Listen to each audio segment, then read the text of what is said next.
కష్టపడి రూపాయి రూపాయి పోగేసుకున్నాక అప్పుడు దాంట్లో నుంచి వాటాలు కావాలన్నటువంటి కోర్టు కేసులు నడుస్తున్నాయి. తాజాగా బాలీవుడ్ నటి కరిష్మా కపూర్ ఇద్దరు పిల్లలు 30,000 కోట్ల విలువైన సంపద కలిగిన తమ తండ్రి సంజయ్ కపూర్ నుండి ఆస్తిలో వాటా కోర్టు మంగళవారం కోర్టుకు ఎక్కారు.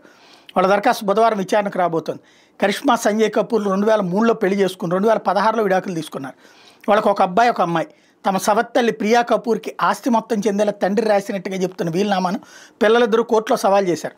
సంజయ్ కపూర్ కానీ ప్రియా కపూర్ కానీ వీలునామా విషయం ఏనాడు ప్రస్తావించలేదని ఆరోపించారు. తమ సవత్తల్లి ప్రియా పోర్జరీ చేసి నకిలీ వీలునామాను సృష్టించారని పిల్లలు తమ అభ్యర్థనలో పేర్కొన్నారు. వీలునామా సిసలైంది కానందునే దాని ప్రతిని తమకు అందించలేదని పిటిషనర్లు పేర్కొన్నారు.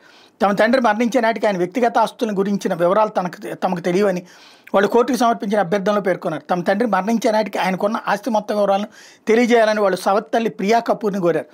సంజయ్ కపూర్ ఈ సంవత్సరం జూన్లో లండన్లో పోలో ఆడుతూ గుండెపోటుతో మరణించారు. సంజయ్ సహజంగా మరణించలేదని హత్యకు గురయ్యాడని పేర్కొంటూ ఇటీవల ఆయన తల్లి రాణి కపూర్ బ్రిటన్ అధికారులకు లేఖ రాశారు.